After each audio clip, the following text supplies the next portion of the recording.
It's the madness of youth. It's the types of mistakes that a man makes when he's young. I wouldn't even know that it's necessarily a mistake. It was a wild night out. But I don't do it like that anymore. I'm old. I'm 44 now. Man. It's the first time in my life I've ever started to physically feel my age. It's tough, man. You know how I know I'm getting old? This is embarrassing, but I was in my hotel room. I'm not gonna lie, I was jerking off, and I was really sweating it out. And this is when I knew I was old. I just gave up in the middle, nothing even happened.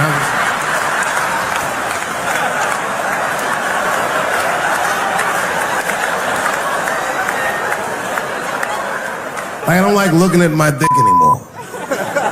My dick looks distinguished. It's old, an old looking dick. It's got salt and pepper hair all around it. My dick looks like Morgan Freeman in the 90s. Without the dots. My dick narrates. Dave pulled me out and started jerking me around and jerking me around. But not with the same vigor as when he was young.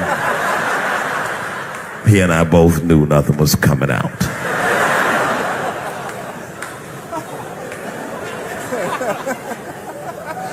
I see my age in my children. I came home from the road. This is not long ago. I've been gone for, if you can picture, I was gone for weeks and weeks. And when I came back, nobody was home. Now, one person in my family thought that maybe I'd like to see them when I got back. They knew when I was coming back, but they just weren't home. And that shit was a wake-up call. You know, when my kids were little, and the tour bus would pull up to the house, these motherfuckers would spill out. Dad is home, hooray! And they'd hug me and kiss me, and then as the years went on, they'd get less interested. Hey everybody, look, it's Mr. Promises back from the road.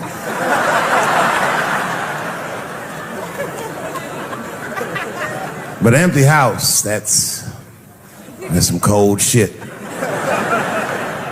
And I went into my oldest son's room. I was like, hello, hello. He was gone.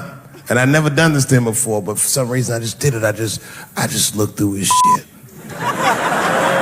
Just to see who this motherfucker was becoming. And I found these notebooks and I started going through the notebooks and it was all this wonderful poetry in them. Written in his handwriting. I didn't even know this nigga wrote poems. And then I looked through his drawers and I opened up his middle drawer and I found his rolling paper. And I looked down at them papers like, oh, that's where that poetry's coming from.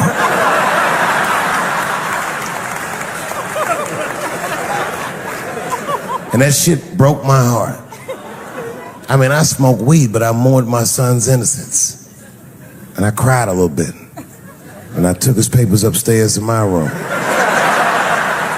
Rolled some weed that I'd hid from the family. And I got really high.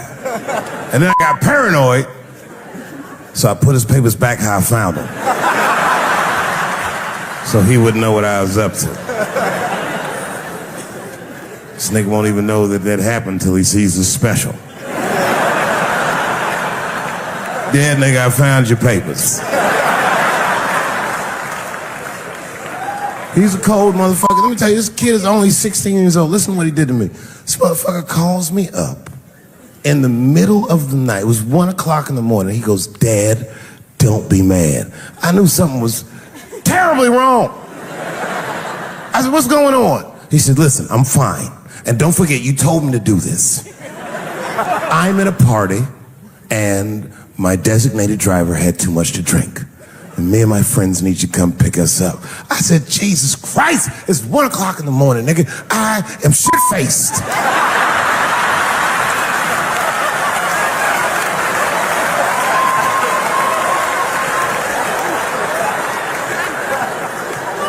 But I figured, fuck it, it's better me than some kid. I might as well roll the dice and go pick my nigga up. I said, all right, I'm coming to get you. Just give me the address and I'll be right there. And then he gave me the address and I was shocked. I said, son, you are not gonna believe this, but I'm at the same party, nigga.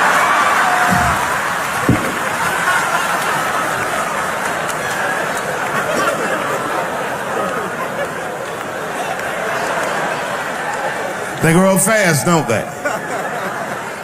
Can I ask you a weird question? I don't want to make you feel uncomfortable. You don't have to answer it, and if it doesn't go well, we'll just edit it out anyway. Is it weird to be the only white people in a row?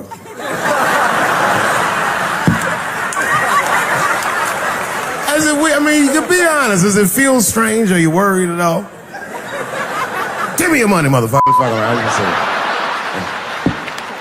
This guy got ice in his veins. He didn't even buckle.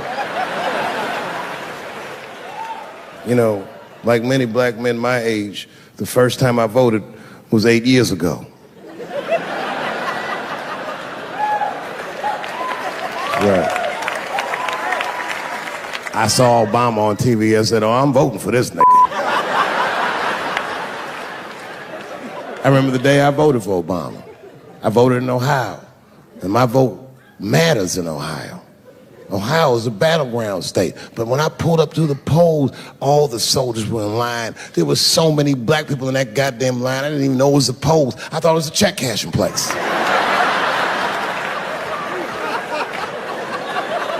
We were hugging each other, and old people were singing hymns and spirituals and shit. It was like the OJ verdict times 10 or some shit. I've never seen black people that happy. 8 years later, I'm pulling up to the polls again.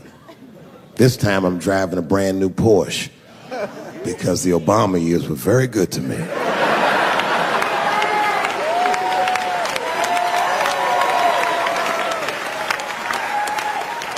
I was early voting, and when I parked my car, I figured out something that it would take the rest of the country another week to figure out. I understood that Donald Trump was going to be our next president because in Ohio, unlike D.C., you could see the results in the parking lot. Saw these goddamn pickup trucks and tractors and shit.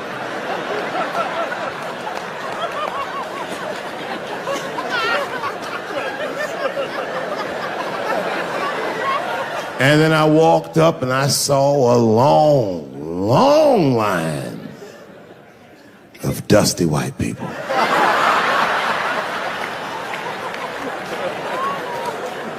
Yes, ladies and gentlemen, these were the poor whites. And I must tell you, I've never had a problem with white people ever in my life.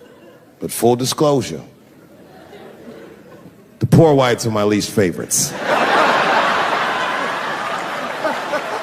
We've gotten a lot of trouble out of them.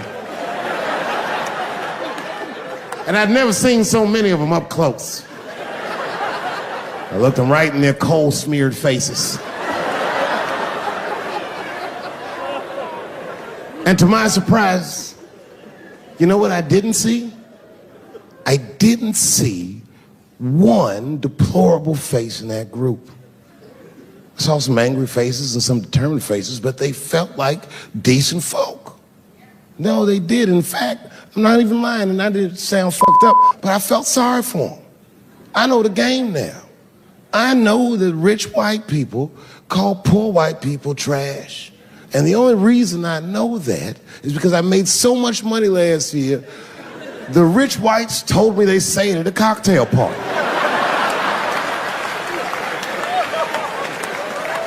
And I'm not with that shit. And I stood with them in line like all of us Americans are required to do in a democracy. Nobody skips the line to vote. And I listened to them.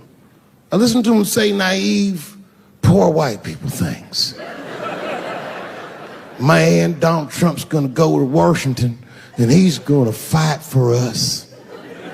I'm standing there thinking to my mind, you dumb motherfucker.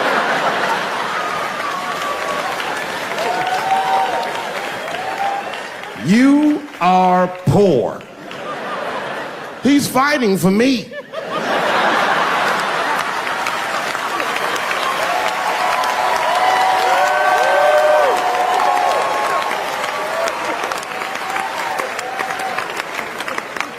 And they all looked at me. They could tell who I was voting for just as easily as I could tell who they were voting for. But do you guys know what we all had in common? Not one of us, not a single one of us, looked like we felt good about what we had to do in that booth. We were just doing our goddamn duty. Yes, I voted for Hillary Clinton. Of course I did. I voted for her because I liked what she said vastly better than I liked what he said. But to be honest with you, at that point, that shit was like watching Darth Vader do the I Have a Dream speech. That bitch is mean as hell. She had already Karate Kid swept Bernie Sanders' legs from underneath him. Boy, it was hard voting for that shit. But it was the lesser of the evils. I know you were a Clinton supporter, Miss I. I'm sorry to say like that. It didn't feel bad voting for her, but it didn't feel as good as it should have. She was gonna be our first woman president. They were gonna make coins out of this bitch.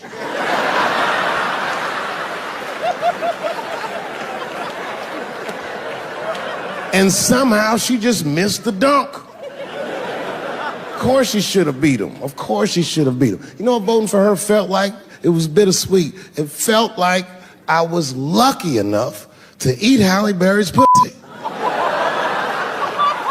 And whilst I was doing so, she fucking farted in my face, man.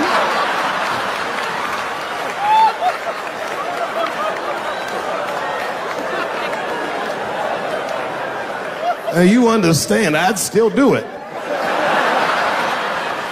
But boy, I wish she didn't fart in this great nation's face. I voted that day, and then that same day I flew to New York City. I had work. That night I was in a comedy club in New York, and I said to an audience almost exactly what I just said to you. And I didn't know that there was a journalist in the room. And this journalist wrote an article. The headline of the article said, Dave Chappelle is an avid Donald Trump supporter. Yeah, I had no idea the paper said that. And you know how I found out? My wife called me from Ohio the next morning in a goddamn panic. David, what the fuck is going on in New York? I said, I'm being good, but what have you heard?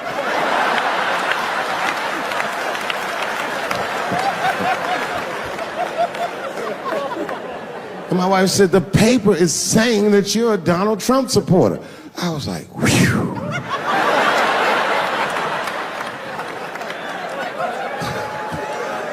I said, don't worry about that shit, baby. Nobody in their right mind would believe that. And she said, no, David, people believe it. And then she started reading the comments to me. Oh, they were terrible. All these black people calling me all kinds of Uncle Toms and shit. I should tell you, buddy, this is a very serious allegation from one black to another. I was incensed. Uncle Tom? How am I Uncle Tom, nigga? You the one that reads the Observer? Anyway, all this shit goes down, and Saturday night rolls around, and now Trump is the president, and I'm hosting Saturday Night Live.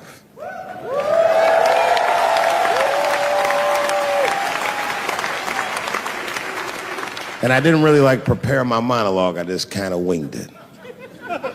And at the end of the monologue, I don't even remember what I said. I said something like, fuck it, we're historically disenfranchised, and we're gonna give him, something about we're gonna give him a chance if he gives us a chance. I don't know what I said, but whatever I said, I really wish I didn't say that shit. It was not worth the trouble. Now I walk into the barber shop and all them black people just be looking at me like, yo, Dave, what's up with your boy? Yo, nigga, yo! Not my boy. Because I don't care if you're a Republican or Democrat, if you support him or not, any objective person is going to have to admit that this motherfucker is having a terrible go of it. He really is. I know I've been gone for a very long time. And unbeknownst to you, it was a difficult 10 years. I'm not going to take you through all the agony I've been through, but it was tough. Some of it you might have seen. I don't know if you ever saw on TMZ the big headline, Dave Chappelle drunk on stage in Detroit. Well, if you saw it, I wasn't drunk. I had smoked some reefer with some rappers. Yeah. I don't know if you know anything about hanging out with rappers, but their weed is very strong. Stronger than what I was accustomed to. The article goes on to say I was booed off stage, which is also incorrect. I was booed. I did not leave. It was a long bump. It was a fucking nightmare. 2 puffs of weed, that's all it was. 2 puffs. I never had that happen. When I take 2 puffs of weed, I looked at the guy next to me, I was like, I'm gonna bomb nigga, I can feel it. And that guy called my name, Dave Chappelle. Nigga was like, you know, normally when you do a comedy show, you guys don't know what it looks like up here, but niggas be just looking up at you like. That's how the show started. It didn't take long for the faces to switch up, like, what the fuck? They started looking amongst themselves. So I knew I wasn't doing good. I don't remember what I was saying. It just took one person to break the ice. It's a black lady with a Ford Motor shirt on. Stood up suddenly. Fuck you, Dave Chappelle. I said, excuse me? She said, I worked all week for this shit, and this show sucks. And in a weird act of racial harmony, a conservative white guy stood up and backed her up. Yeah! The whole crowd band together and started chanting, we want our money back. We want our money back. I said, oh shit. I snapped out of it. Good people of Detroit, hear me. Hear me now. You will never get your fucking money back. Fuck that. I said, I'm like Evel Knievel. I get paid for the attempt. I didn't promise this shit would be good. Boo, they said, fuck you. This went on for a long time. And then after the show, I felt so bad, I took half of the money from the show, thousands of dollars. I said, I'm going to give this to charity. You know what I did? I bought $25,000 worth of bubble gum and drove around Detroit and handed it out to the homeless so they could chew it and still be hungry. I was very mad at Detroit that night. Because not only did I bomb, nigga, I had to go back to the very same room the next night and do it all over again. Fucking nightmare. That would be like if you were having sex with a woman and for some reason, this would never happen, but for some reason, she had a mouse trap in her pussy. You get caught in the trap. And then you gotta fuck her again tomorrow night. I'd still do it, but, you know, I'd be careful the next time. The old mouse trap in the pussy trick, eh? Fool me once.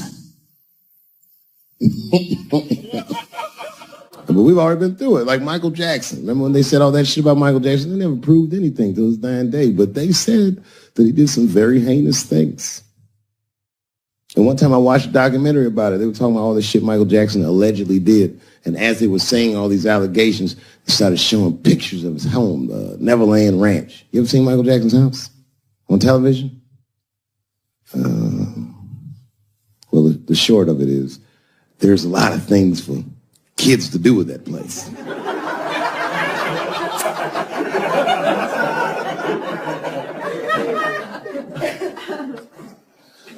And I saw the whole thing, exotic animals and Ferris wheels and merry-go-rounds and shit. And the more they showed it, the more certain I was that I don't think Michael Jackson did any of those things they said he did.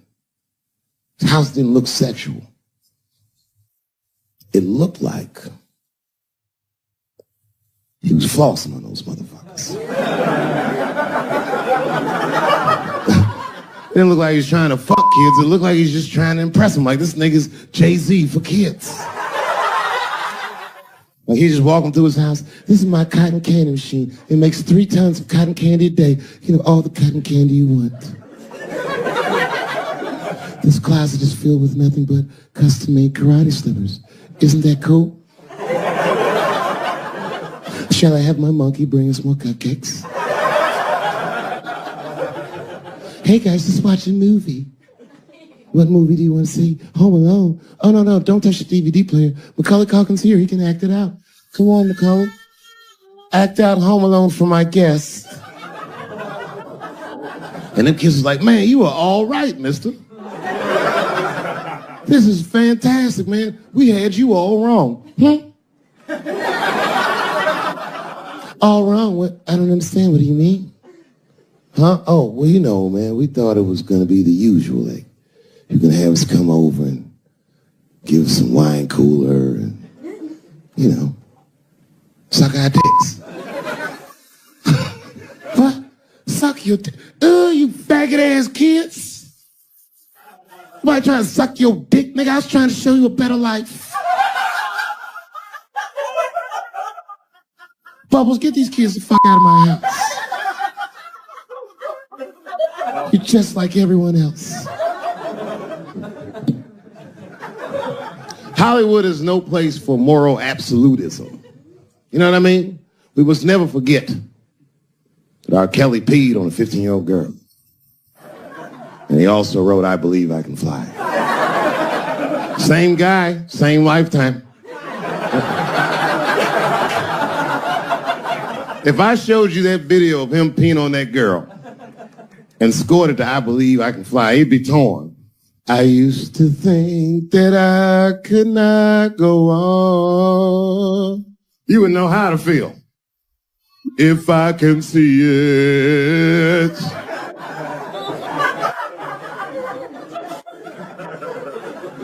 It's okay, my career ended many years ago.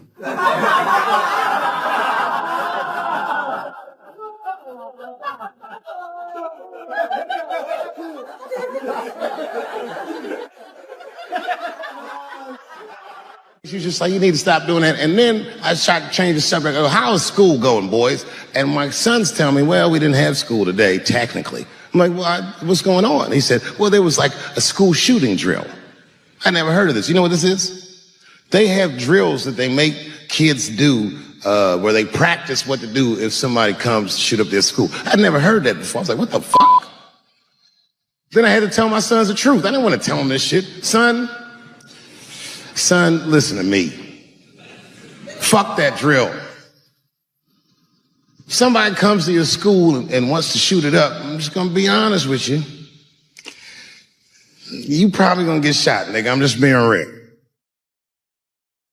You got a famous dad. I talk a lot of shit. They're gonna be gunning for you, little buddy. Just stay low and run in a zigzag pattern and don't try to save anybody, son. Do you understand me?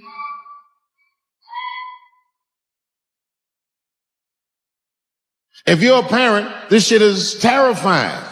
This shit is real scary. All the parents is looking at each other crazy because we know as parents that one of us is raising the shooter.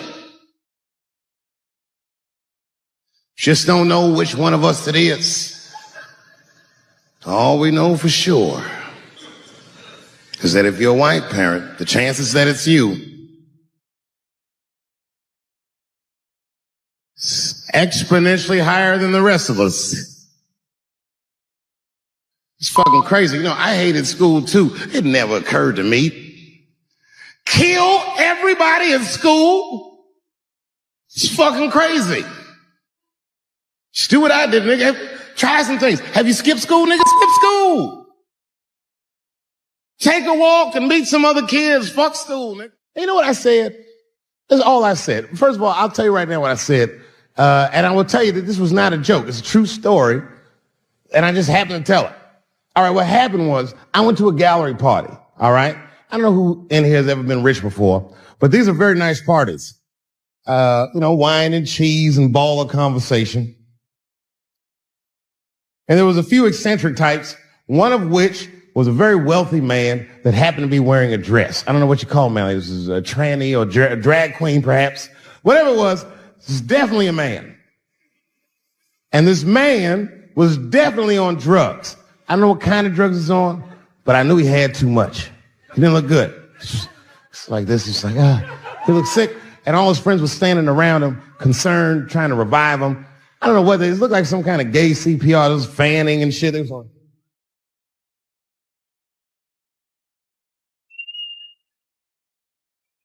I saw all this from a distance. Now, I should have minded my own business, but I got curious. I was like, oh. And I went over there. All I said, excuse me, gentlemen, is he okay? And then they looked at me like I was evil. Oh. She is fine. I said, word? Oh. I'm sorry, I didn't know this is what we were doing. Here's my thing. I would support anybody's right to be whoever they feel like they are inside. I'm your ally in that. However, my...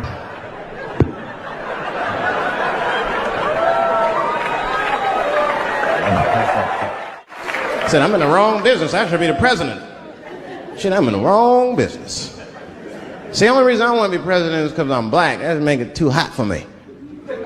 I mean, you know, I think it could be a black president one day, but you don't want to be the first one. I mean, second or third, that's fine, but that first nigga better watch out. I'm going to tell you that right now. It'd be too hot. I mean, I'd be the first black president. I don't think that nobody would really hurt me. I'm sure somebody would want to hurt me, but I don't think they'd touch me because my vice president will be Mexican for a little insurance. You know what I'm saying? Well, you can shoot me if you want, but you're just going to open the border up, so you might as well leave me and Vice President Santiago to our own devices. Ain't that right, Santiago? See.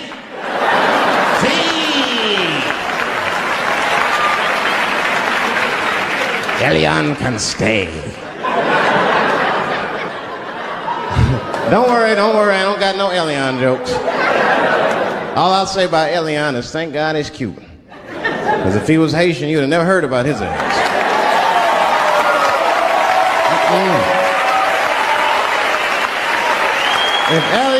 If Elian Gonzalez was Elian Mamumbo from Haiti, they'd have pushed that little rubber tube right back in the water. Sorry, fella, all full. Good luck. The whole world's just drug-infested, hate-infested, drug-infested world. Hate drugs. I heard the worst drug story. You know my friend told me? You know what he's dealing with? His landlord is hooked on crack. That's terrible. That's pressure. If your landlord's hooked on crack, that means you've got to have the rent. You come around all the time. I got the rent. It's not even due yet. It's the 10th. Come on, I need it. Let me just get $20 of it now and then just give me the rest of the end of the month. Every couple hours. Hey, look, I'm going to need some more of the rent. This building's falling apart. Things came up. Comes home early from a party. Landlord's in the crib going through his shit. What are you doing in my house? Ah!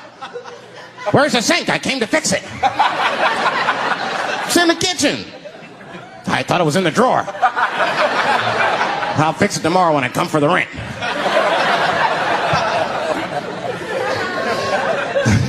You know what I hate about drugs? I hate when like people my age and older get hooked on crack. I hate that shit. You're too old to be experimenting with the drugs at a certain point. You should be past that. You ain't doing it by a certain point. You just miss it. Drugs are really for old people anyway. You 75, you've earned the right. Shit, if I was 75, I'd do coke, heroin, everything. I wouldn't give a fuck.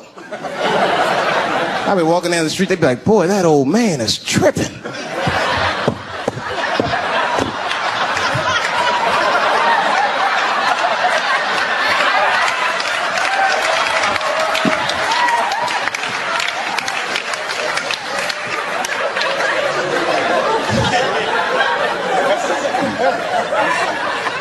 Can't do everything.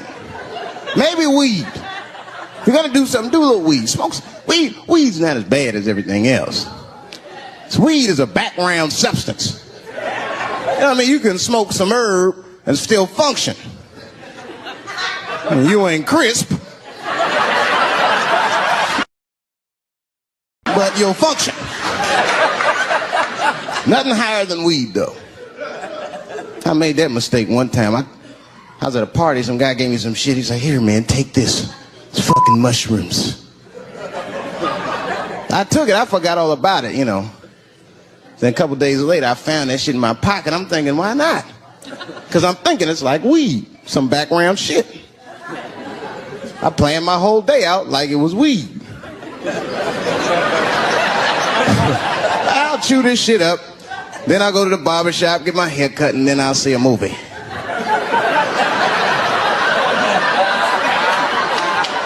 I chewed it up. So far, so good. Then I was in a barber shop like an hour later. And it's funny because I was just thinking to myself, I was like, ooh, this stuff sucks. Tastes like athlete's foot. I feel sick, but I'm not really high. Then I looked in the mirror. I saw the barber's reflection, man. It looked like a big penis was cutting my hair. I freaked out. I started talking to myself, Dave, calm down. You're on drugs.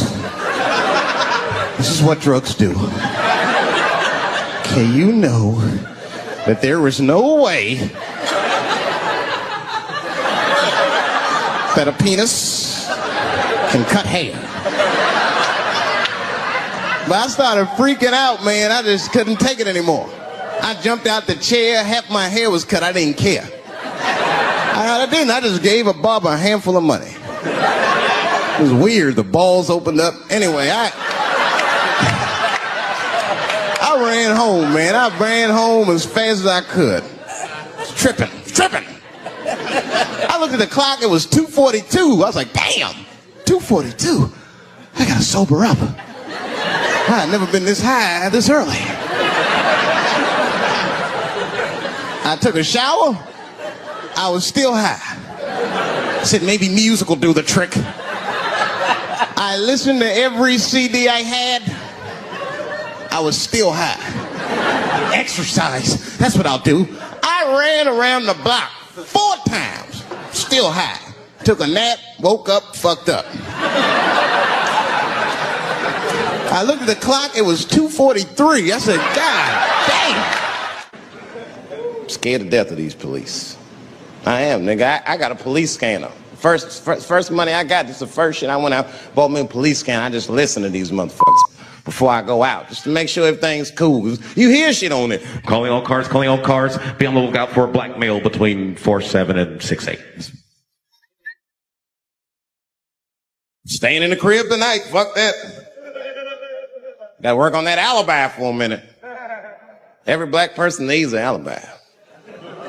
I do them impromptu joints. If I'm by myself and need out, I'll just open up the windows in the apartment, turn all the lights on, start beating off right in the window. Look at me. Hey, everybody, look, it's me, Dave Chappelle. I'm crazy. I'm jerking off.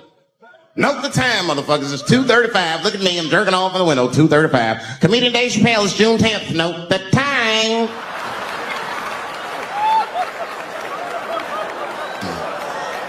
That shit could save my life. Officer David Chappelle couldn't have done that. I saw him in his window masturbating from 2:35 to 2:37. I'm certain of it. He was standing on a clock and holding a calendar and today's paper. Fuck, I need an alibi. I can't be no celebrity. This shit is just the worst. I'm seeing it. I see why stars are crazy, man. These motherfuckers. I went to Disney World with my kids, which is a big deal for me. I don't get to see my kids so much. I do Chappelle show 20 hours a day, sleep for like half an hour, raise my kids for 10, 20 minutes, and I go back to work. Now, this particular day, I got to hook up with the kids. We went to Disney World. Everybody at the park. Fucking everybody. Hey! I'm Rick James, bitch! Hey, I'm Rick James, bitch! It's like, hey, man, hey. You mind not calling me a bitch in front of my kids? Time out, motherfucker. We take a day off. No. Even Mickey Mouse did it. I said, this is the most unprofessional shit I have ever seen in my life. Rick James, bitch. Oh, I was fed up. I caught that motherfucker with an uppercut. Bop! Knocked his head clean off. Everybody was screaming. oh my God. Oh my God. Mickey Mouse is Mexican.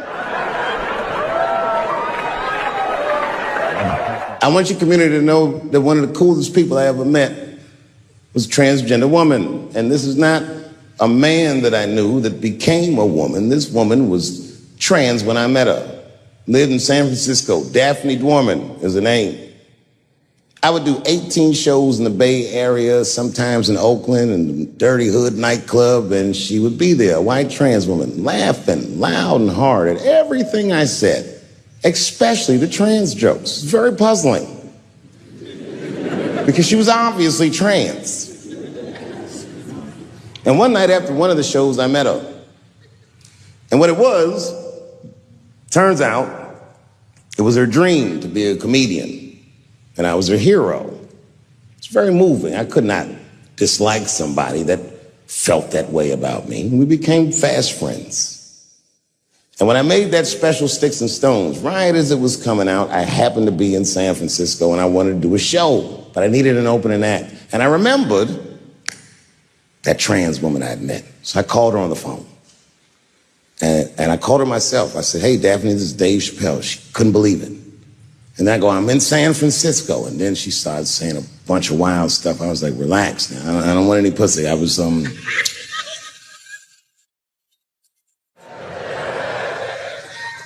was calling because I'm doing a show and I need an opening act.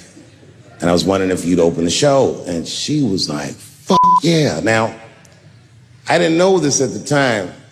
But this woman had only done stand-up comedy 8 times in her life. This is little to no experience. And now she's about to open a show for what many call the GOAT.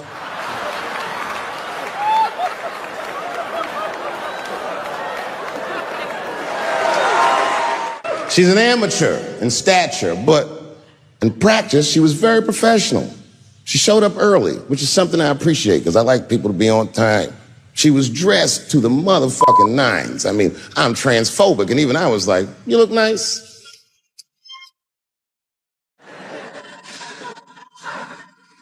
Went up on the stage with all the swag of a professional comedian, grabbed that mic and walked right down the middle and looked at the crowd like a gangster. Man, you should have seen her work. This bitch bombed for 45 minutes straight. And I am not exaggerating, young man. That show was terrible. Stunk. Stunk. And then she brings me on, and you know, I was like a glass of water after a handful of salt. The crowd was happy to see me. I was killing it. But here's what impressed me. Any other comedian I've ever seen, if they had bombed as bad as she did, would have snuck out of the back of the theater and went home and cried or something. And she didn't do that. Not only did she not leave, she found a seat right up in front. You know, when a new comedian watches an experienced comedian in comedy, we call this taking class. And this bitch took my whole class. She sat up there and was laughing as hard as she always laughs, as if nothing bad had even happened to her. And I saw her show. Something bad happened to her.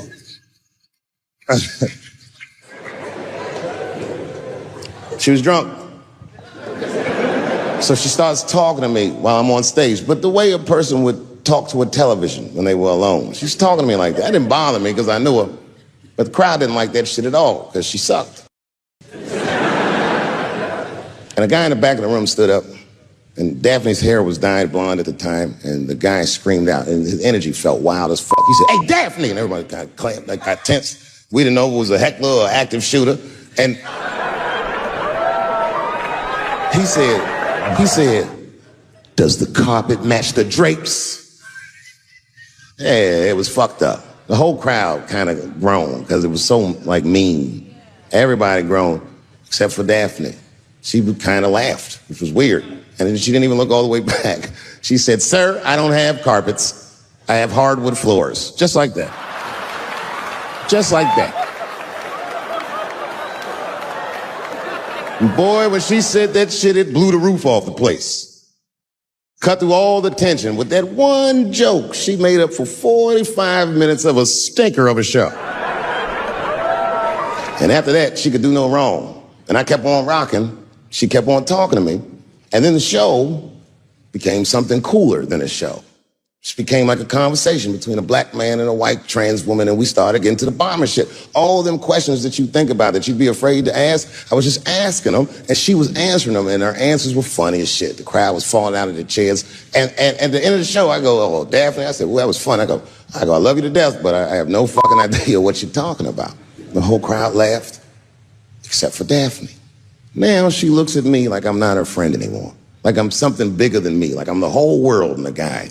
And she said, I don't need you to understand me. I said, what? She said, I just need you to believe, just like this. She goes, that I'm having a human experience. And when she said it, the whole crowd kind of gasped. And I gave her the Fight Club look. I said, I believe you, bitch. Because she didn't say anything about pronouns. She didn't say anything about me being in trouble. She said, just believe I'm a person and I'm going through it. You know, I believe you because it takes one to know one.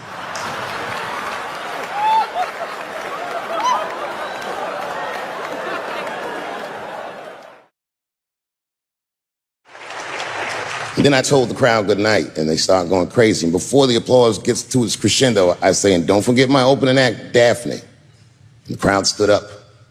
And I looked at her, and tears came out of her eyes. She couldn't believe it was happening. I couldn't believe it was happening because her show stunk. And it was a great night. I remember the late, great Paul Mooney was there, a bunch of fly-ass comedy niggas was there. And we all went backstage and was just drinking and talking shit and laughing, and Daphne stole the room. She had everyone cracking up, spinning the yarn, telling us all these crazy stories about shit she be into. We all laughing real hard, and as she's telling us and everyone's laughing, I'm looking around, I'm like, oh my God, she is funny. I pulled her aside and I said, you're hilarious. I didn't know that when you were on stage. I said, you're doing some things wrong, but I can help you. I said, anytime I'm in San Francisco, why don't you open the show for me, and I'll just try to give you some pointers, see if you can't work this thing out. And she said, are you serious? I was like, yeah. And she grabbed me real tight, hugged me, squeezed me. And I pushed her off violently because I'm transphobic. I said, boundaries, bitch.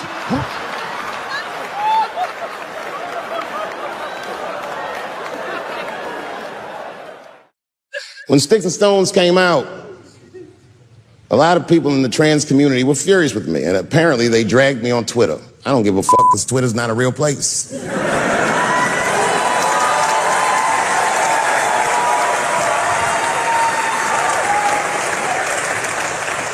And the hardest thing for a person to do is go against their tribe if they disagree with their tribe. But Daphne did that for me.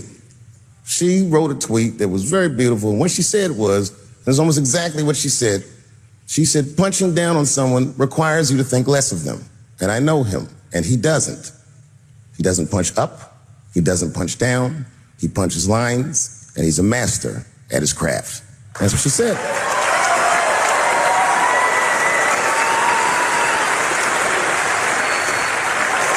Beautiful tweet, beautiful friend. It took a lot of heart to defend me like that. And when she did that, the trans community dragged that bitch all over Twitter. For days, they was going in on her, and she was holding her own because she's funny.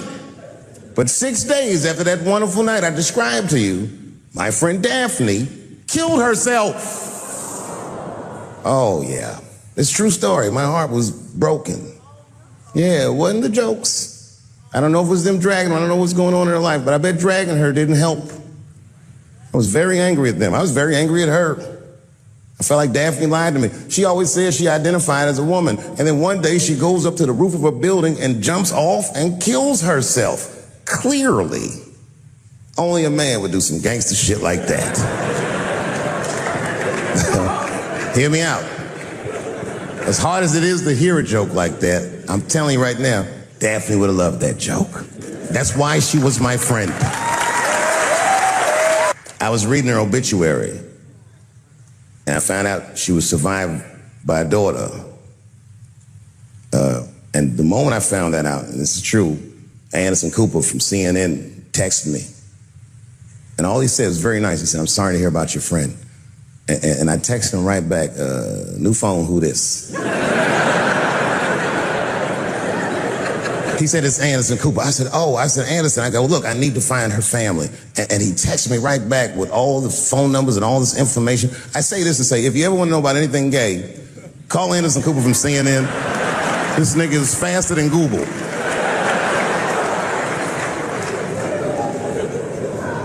And what I did is I got in touch with the family and I started a trust fund for her daughter.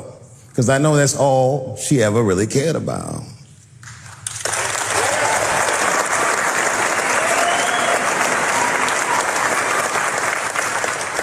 And I don't know what the trans community did for her, but I don't care because I feel like she wasn't their tribe. She was mine. She was a comedian in her soul. Her daughter is very young, but I hope to be alive when she turns 21 because I'm going to give her this money myself. And by then, I'll be ready to have the conversation that I'm not ready to have today. But I'll tell that little girl, young lady, I knew your father. And he was a wonderful woman.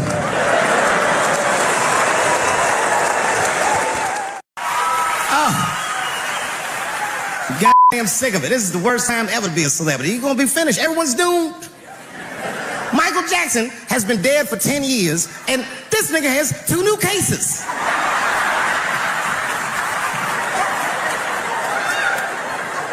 And if you haven't watched that documentary, then I'm begging you, don't watch it. It's fucking gross. I felt like HBO was sticking baby dicks in my ears for 4 hours straight. Really nasty shit. I want to know all these things. Turns out, Michael Jackson allegedly likes a long gander at the anus. As they said, he stares at people's buttholes. That's what they said. That's how gross the documentary was.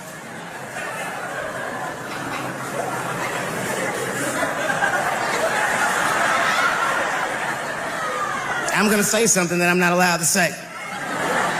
But I gotta be real. I don't believe these motherfuckers. I do not believe it. But let me qualify the statement. I am what's known on the streets as a victim blamer. You know what I mean? Somebody come up to me like, Dave, Chris Brown just beat up Rihanna. I'll be like, well, what did she do?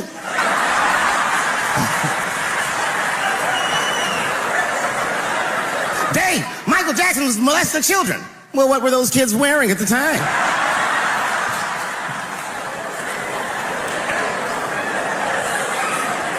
I don't think he did it. But you know what? Even if he did do it, you know what I mean? You know what I mean? I mean, it's Michael Jackson. I know more than half the people in this room have been molested in their lives. But it wasn't no goddamn Michael Jackson, was it? This kid got his dick sucked by the king of pop. All we get is awkward Thanksgivings for the rest of our lives.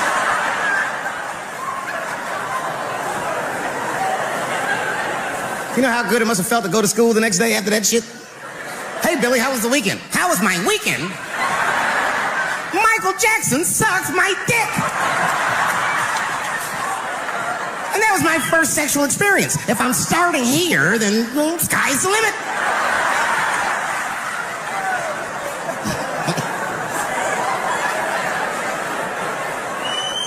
I know it seems harsh, but man, somebody's got to teach these kids. There's no such thing as a free trip to Hawaii. Yeah, he's gonna want to look at your butthole or something.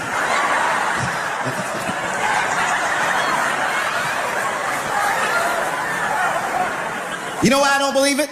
You know why I don't believe it? Because if Michael Jackson's out here doing all this molesting, then why not Macaulay Culkin? Macaulay Culkin said in an interview that Michael Jackson never did anything inappropriate with him or even around him. Think about that shit. You know, I'm not a pedophile. But if I was, Macaulay Culkin's the first kid I'm fucking, I'll tell you that right now. I be a goddamn hero. Hey, that guy over there fucked the kid from Home Alone. And you know how hard he is to catch.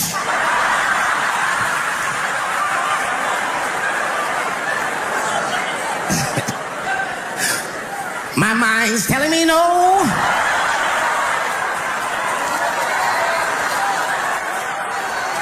Okay, R. Kelly is different. I mean, you know, if I'm a betting man, I'm gonna put my money on he probably did that shit. I'm pretty sure he did that shit. You know, it's bad, okay? So a couple years ago, I was doing a show in Detroit, and I'm sitting backstage in my dressing room. A friend of mine comes by, this chick, Dream Hampton. Dream tells me, right before I'm going on stage, she goes, Dave, I'm working on a documentary about R. Kelly. Would you like to be in it? And I was like, nah, bitch, I'm cool. I went on stage, I just forgot about the shit. And then 2 years later, the documentary comes out, Surviving R. Kelly. And when it comes out, Dream's promoting the shit, and she keeps bringing me up. She said, I asked Dave Chappelle to be in my documentary, and he said it was too hot for TV. Bitch, I did not say that. That does not even sound like how I talk. Oh, that's too hot for TV? I would never say that shit. Why I wasn't in the documentary? There's a very simple reason, and I cannot stress this point enough. The only reason that I didn't do it was because, and it's very important, I don't know this nigga.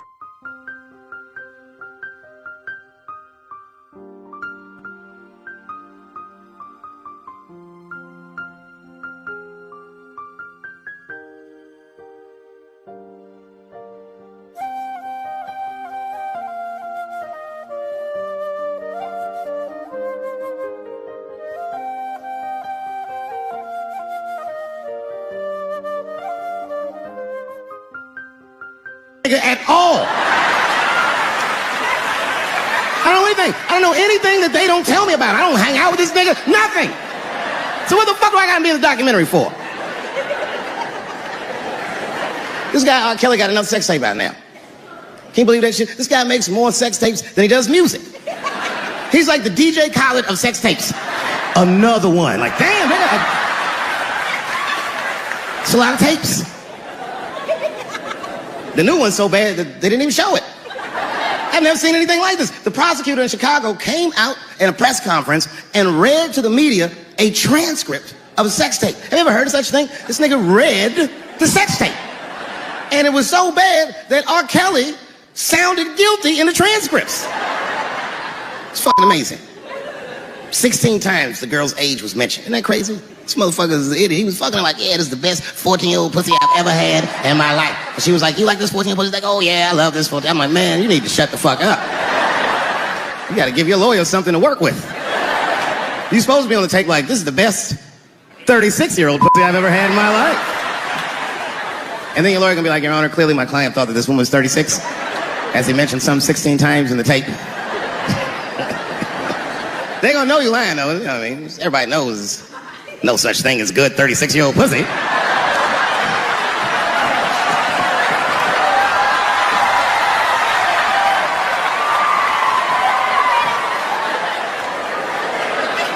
Doesn't matter what I say. And if you at home watching this shit on Netflix, remember, bitch, you clicked on my face.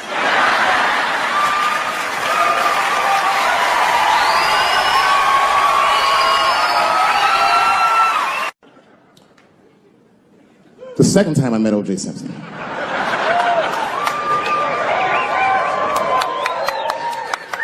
Was right after the trial of the century. There I was, now a young man of probably 23.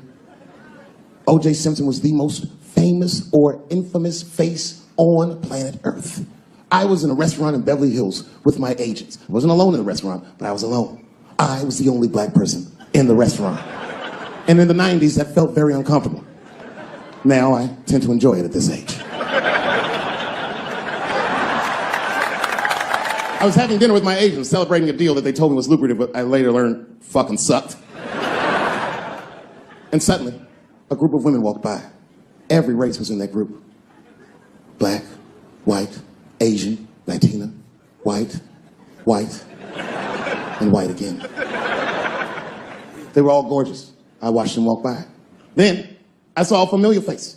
Al Collins, the man from the infamous Bronco check towards the door. Couldn't believe what I saw. And then, close behind him, was O.J. Simpson, newly released from jail. The restaurant fell still. I was shocked. I didn't mean to say it out loud, but it just came out. OJ. He stopped, turned around to see who said it, saw my black face and correctly assumed it was me.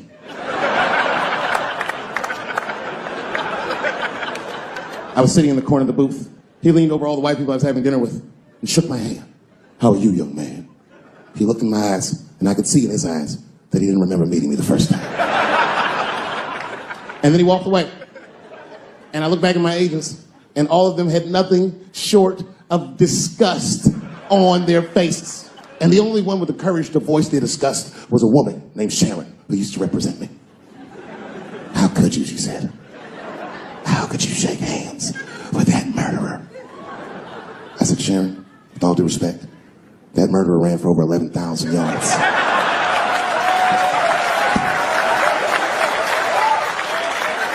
And he didn't fit. Glove didn't fit. Get over yourself. Some people can't do that. Some people just can't get over themselves. Gay people have a hard time doing that recently. Here we go. Here comes the deep water. No, recently I've noticed that. I noticed it with that Manny Pacquiao controversy. Yeah, no, it was now in the gay community's defense. Manny Pacquiao said some outlandish shit about gay people. Very, very not nice things I won't repeat, but there was biblical verses and some analogies to animals. Wasn't a good look. Nike took his shoes immediately, which I thought was a little harsh. A little harsh. You know what I mean? Because he's just because he's Asian. You know what I mean? Gonna take shoes off Asian dude to appease a gay dude. You know what I mean? No, you don't know what I mean. But Asian people kind of know what I mean. No? No Asians in the front? No? No, this is what I mean. Okay, look. Okay, you're an Asian dude. No, I say this with no disrespect. But we're all Americans, right? And we can agree that America has a huge body count all over the world, but nowhere more than Asia. Literally, if you look at history, recently, we have bombed the masculinity out of an entire continent. We dropped 2 atomic bombs on fucking Japan, and they've been drawing Hello Kitty and shit ever since. There's a lot of lady boys in the wake of our bombs. And I know these things because my wife is Asian. She's Filipino. All right, well, okay, so that explains it. Now you know why you see me at all those Filipino events. I'm out there picking up pussy, I'm dropping some off.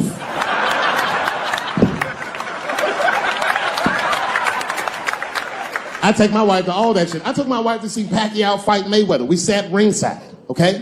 That was a quiet car ride home. That's what that was. But if you know what's popping in the Philippines, you know that they got a whole generation of kids in the Philippines growing up without their mothers. Yes, a lot of women in the Philippines go to the Arabian Peninsula, they come to the United back home, which is still one of the #1 staples in the Philippines economy, money that their expats send back to the Philippines. The men, on the other hand, are left rearing children, twiddling their thumbs, waiting on their wives' checks. These men have been fucking emasculated. And then suddenly, a boxer rises from amongst them and reinstates their manhood with his motherfucking fist. This is not the guy you're supposed to ask, what do you think of homosexuals? He's not your champ. Shit. That's why I don't have a sneaker deal, because if you say something that people don't like, they'll take your fucking shoes off. Throw ahead. They've got the longest mental gap to bridge. That's all I'm saying. Because, you know, whenever I see one of them tees on the street, I don't mind them, but I'll be like, man, I miss Bruce. I'm sorry, guys. I'm 42. I remember Bruce Jenner. Before the Kardashians, before all that, this motherfucker was a white American superhero. It was amazing. He was beating Africans at track and field. We'd never seen anything like it. He was on my cereal box growing up. You know how much of that cereal I ate? Nigga, I didn't know he was gonna do that. I knew before you guys knew. I heard things on the street in Hollywood. You know, you just be out, see people. Hey, what's up, Kanye? Why the long face? Nigga, you'll see. I got 2 mother-in-laws now. And when I heard he was gonna do it, I was scared. I didn't think the public was ready. I didn't think the media was ready. And you know what? I was wrong. Never seen anything like it. Welcome to the world, Caitlin. So long, Bruce. Hello. Somebody called me a nigga in traffic last Wednesday. It's how long it takes a minute.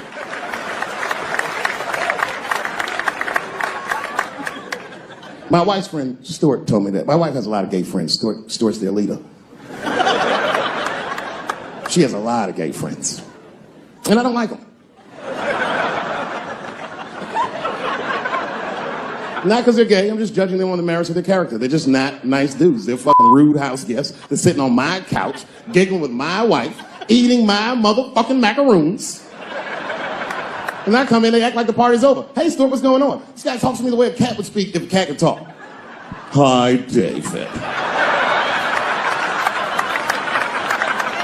Stuart, what's all the beef, man? What's going on? He always wants to have some kind of gay political argument. The last one was about a petition in federal court to take the words husband and wife out of the law. I said, well, why would you want those words out of the law? He said, because it discriminates against same-sex couples. I was like, niggas, please save me the semantics. Just trust me, take your chips and get the fuck out of the casino. You're about to decide, talk that over amongst yourselves, and whichever one of you is gayer, that's the wife.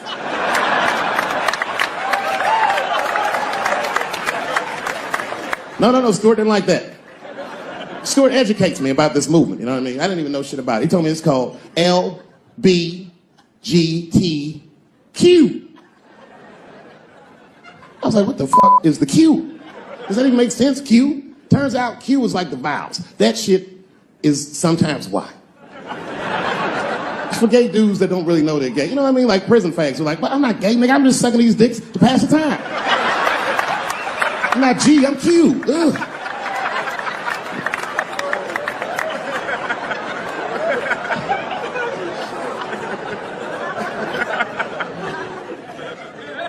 I think, okay, again, of all those letters, the T has the toughest road ahead. In fact, I think the T should stand for tough. If Martin Luther King had a sneaker deal, we'd still be on the back of the bus. They always true, the Nike exec come up, hi, Martin, we need you to tone down the talk of civil rights and blacks being humans. It's upsetting our southern distributors. But I don't understand. I thought that's why I had a sneaker deal in the first place. Not quite. Really, it's a walking shoe, and we like the marching, but try to understand. Fuck that shit. You know, I get it, though. I understand why gay people are mad, and I empathize. You know what? I'm just telling you this is a black dude. I support your movement, but if you want to take some advice from a Negro, pace yourself. These things take a while. Just because they passed the law doesn't mean they're going to like it. Brown versus Board of Education was in 1955. I was shocked. Is this happening? Wait a minute. Is this a time in American history when an American can make a decision for themselves? And even though other Americans don't understand it, they'll support it and let this person live a happy life? Is this what's happening? If it is, then good for America. That's Dave Chappelle, the American. Although Dave Chappelle, the black American, he was a little jealous. I was like, how the fuck are transgender people beating black people in the discrimination Olympics? If the police shot half as many transgenders as they did niggas last year, it'd be a fucking war in LA. I know black dudes in Brooklyn, hard street motherfuckers that wear high heels just feel safe.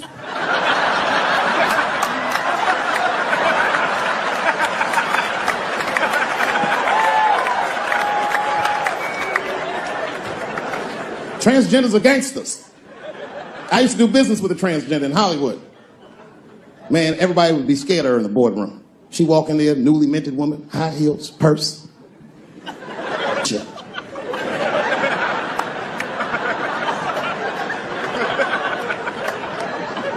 And then she walked to the head of the conference table, stare at us all, reaching a person, pull her old dick out and throw it on the table.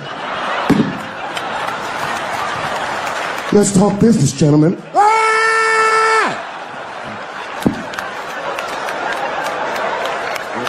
Shit is scary as fuck. If your best friend pitched that to you, you'd be horrified. Yo, nigga, let's go to the hospital and cut our dicks off and make pussies out of them shits. What? Can't we just get matching jackets or tattoos or something? Sure that's what you want to do? There's only one way to find out, nigga. Wu-Tang, bow, bow. Let's go to the club and trick niggas in the fucking nuts, yeah. I ain't doing trans jokes no more. You know what I'm gonna do tonight? Tonight, I'm doing your own handicap jokes. Well, they're not as organized as the gays. And I love punching down. There's probably a handicap in the back right now because that's where they usually make them sit.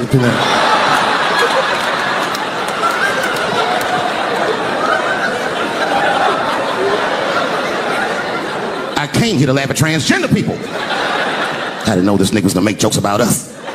Come on, y'all, let's get the fuck up out of here.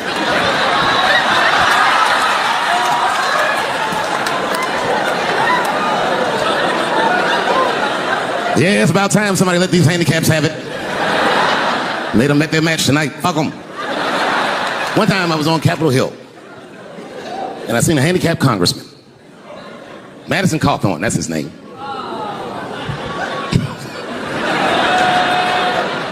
He's a Republican from North Carolina, and he was shocked because I saw him, and I go, hello, Congressman. He didn't even know I knew who he was. He turned around. Then I just walked away. I wanted him to see me do something he couldn't do. I skipped. That nigga was mad.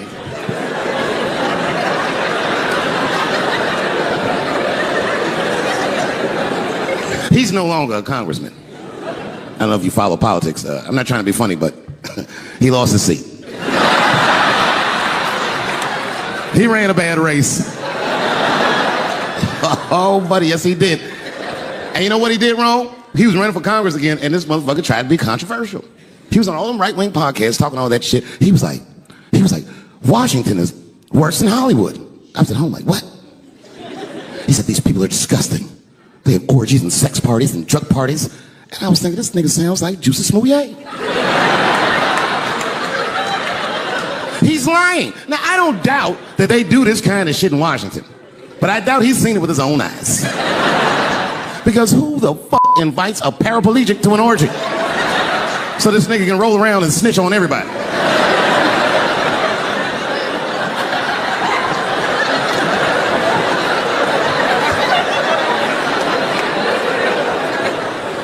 I said, there's only one reason you can invite him to an orgy. And you know what that is. Have at it, guys. I can't feel anything. Let's get this bill passed for America. One at a time, folks. Oh, buddy. Yep. Yeah, the handicaps are the new people I punch down on. To be honest with you, I've been trying to repair my relationship with the transgender community because I don't want them to think that I don't like them. And you know how I've been repairing it? I wrote a play